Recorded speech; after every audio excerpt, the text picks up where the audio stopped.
Assalamualaikum warahmatullahi wabarakatuh. Apa kabar kalian? Semoga kalian baik-baik saja dan tetap diberikan kesehatan oleh Allah Subhanahu wa taala. Bantu channel kami dengan cara subscribe dan tekan tombol lonceng kalian. Terima kasih. Semoga kisah ini bermanfaat.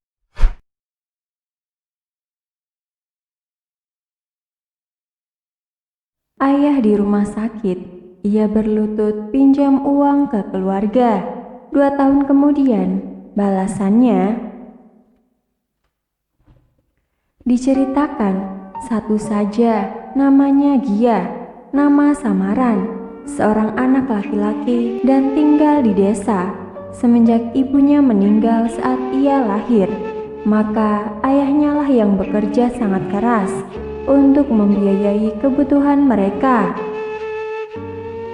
Suatu ketika, saat dia berusia 15 tahun dan masih duduk di bangku SMA, tiba-tiba guru wali kelas memanggilnya.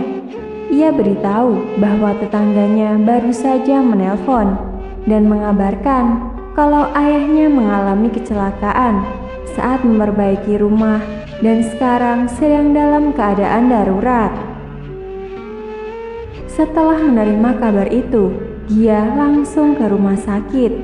Ia melihat ayahnya masih berada di ruang gawat darurat.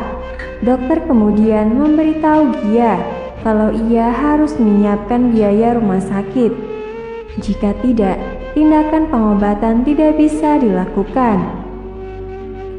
Gia lalu kembali ke rumah untuk membuka tabungannya, tapi hanya ada beberapa ratus ribu saja, dan tentu saja tidak cukup untuk membayar biaya rumah sakit. Ia harus berusaha untuk mencari pinjaman. Gia kemudian mendatangi kerabatnya untuk meminjam uang. Di depan pintu sambil berlutut, ia menjelaskan kondisi ayahnya dan bermaksud meminjam uang. Sekarang ia memang belum punya uang, tapi 10 tahun lagi dia akan mengembalikannya 10 kali lipat. Namun, kebanyakan kerabatnya mengatakan kalau mereka sendiri tidak punya uang, sehingga tidak dapat meminjamkan. Tapi dia tidak menyerah. Ia kemudian pergi ke rumah tetangga yang lain. Dia tahu kalau mereka tidak meminjamkan uang bukan karena mereka tidak punya uang, namun karena mereka tahu kalau keluarga Gia terlalu miskin dan rasanya tidak akan mungkin bisa membayarnya. Pada akhirnya, hanya 2 kerabatnya yang memberikan pinjaman kepada Gia. Selain itu, beberapa tetangganya juga mengambil inisiatif untuk mengumpulkan uang untuk Gia.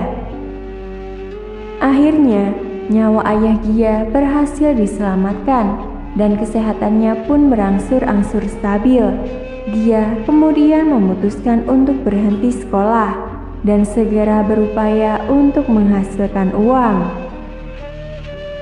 Awalnya gajinya hanya 3,4 juta, tapi dengan jumlah itu ia mampu menghemat sampai 2,5 juta dan dalam waktu 3 tahun dia sudah mampu melunasi semua hutangnya.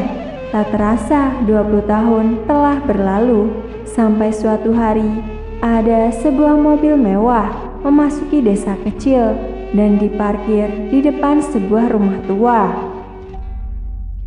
Dari dalam mobil kemudian keluar seorang pria berpakaian elegan, rapi dan mahal. Orang-orang desa pun mengenal pria tersebut yang tidak lain adalah Gia.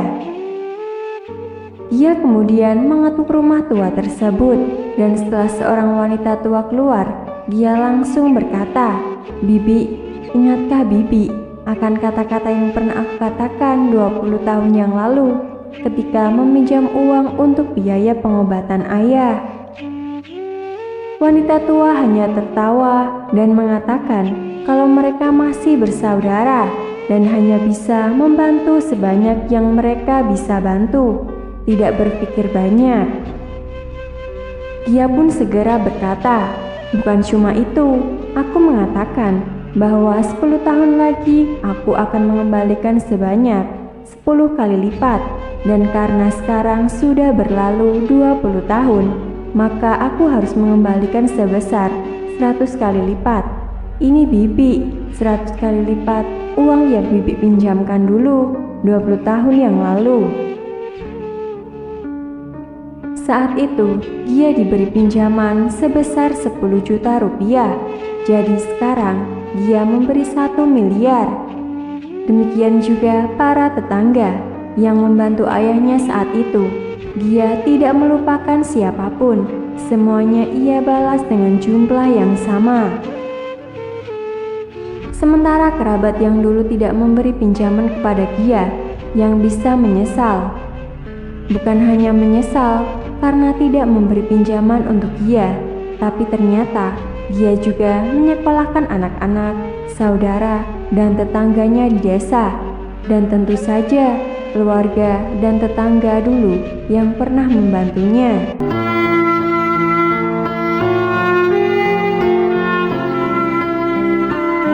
Assalamualaikum warahmatullahi wabarakatuh. Apa kabar kalian? Semoga kalian baik-baik saja dan tetap diberikan kesehatan oleh Allah Subhanahu wa taala. Bantu channel kami dengan cara subscribe dan tekan tombol lonceng kalian. Terima kasih. Semoga kisah ini bermanfaat.